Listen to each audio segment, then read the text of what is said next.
बीजापुर का, जहां से हमारे सहयोगी रामचंद्रम जुड़ चुके हैं। जी रामचंद्रम, क्या कुछ जानकारी है? जैसे कि कल खबर सामने आ रही थी कि कई नक्सलियों को एक बार फिर से सुरक्षा बलों ने ढेर किया है, उसको लेकर।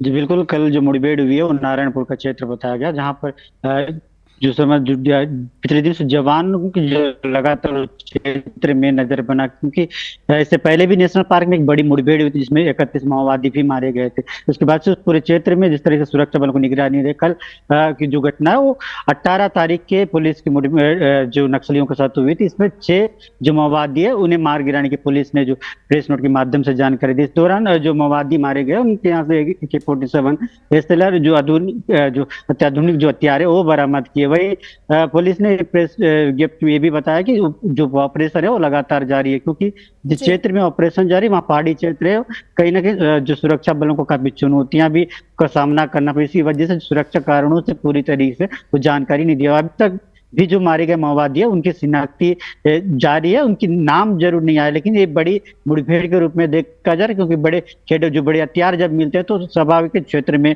ये बात पता चले बड़े जो माओवादी कैडर है वो उनकी उपस्थिति जरूर रही होगी।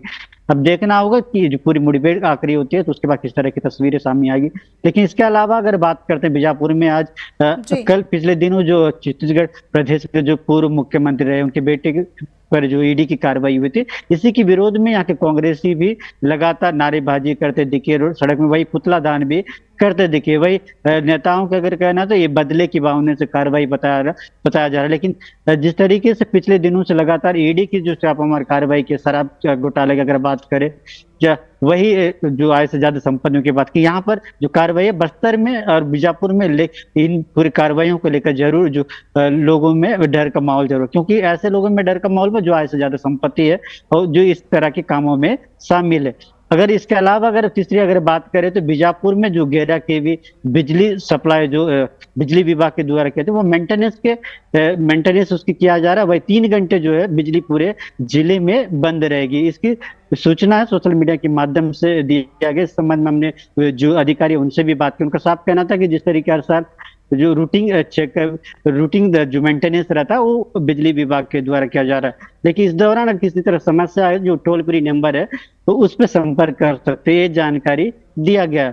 वही 17 तारीख के एक जी बीजापुर में जो शिक्षा दूत है अंदरूनी क्षेत्र में शिक्षा का माध्यम बनते हैं, जो सरकार की योजनाओं को लोगों तक पहुंचाते रहे हैं। और विजय शर्मा जी जो छत्तीसगढ़ के मुख्यमंत्री, उन्होंने भी शिक्षा दूतों की पिछले दिनों तारीफ की थी। लेकिन जिस तरीके से स्कूल उत्सव होता है जिसमें शिक्षा दूतों का सम्मान भी किया जाता है, लेकिन उसके बाद जिस तरीके से पिछले दिनों फरसेगढ़ का जो क्षेत्र है पिल्लूर में माओवादियों ने 2 शिक्षा दूतों को अगवा किया पहले, उसके बाद उनकी हत्या की। इसी के विरोध में शिक्षा दूतों कैंडल मार्च निकाला है अपने साथियों की याद में, और वे शासन से मांग भी करते दिखे कि जिस तरीके से घटनाएं हो रही है, चाहे पुलिस की शिक्षा दूतों के कहना है कि पुलिस की ओर से भी उन्हें डर है, और अगर शासन से अगर जुड़ते हैं तो नक्सलियों से भी खतरा। ये वजह है जी कि उनके साथियों को पिछले दिनों नक्सलियों ने मारा है।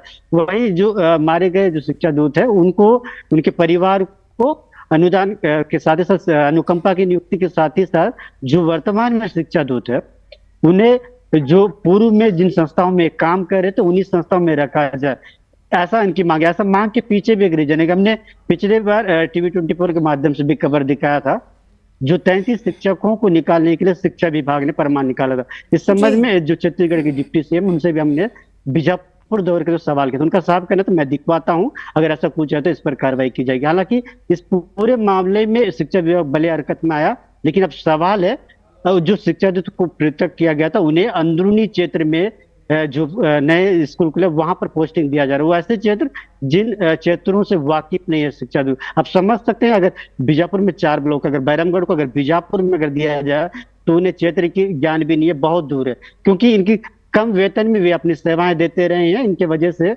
सरकार जो है नए स्कूल जो खोले थे बंद पड़े थे कई सालों से, कहीं ना कहीं वहां शिक्षा उन लोगों को शिक्षा से जोड़ने के साथ ही शिक्षा देने का काम किया।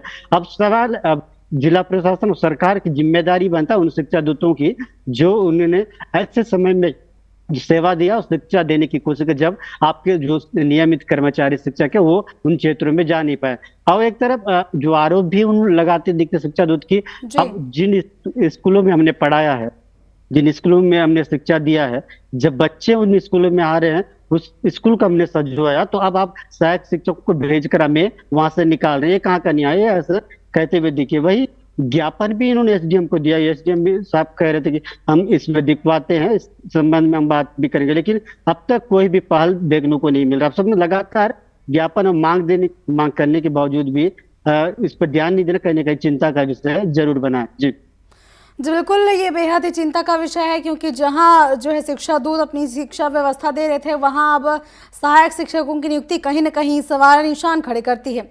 फिलहाल तमाम जानकारियों के लिए आपका धन्यवाद रामचंद्रम। और ऐसे हमारे सहयोगी रामचंद्रम जी बताया कि एक बार फिर से नारायणपुर क्षेत्र में सुरक्षा बलों और नक्सलियों के बीच मुठभेड़ की खबर सामने आई है। इसमें कई नक्सलियों के मारे जाने की भी खबर है। इसके साथ ही आपको बता दें कि कई ऐसी खबरें हैं जो सुर्खियों पर हैं।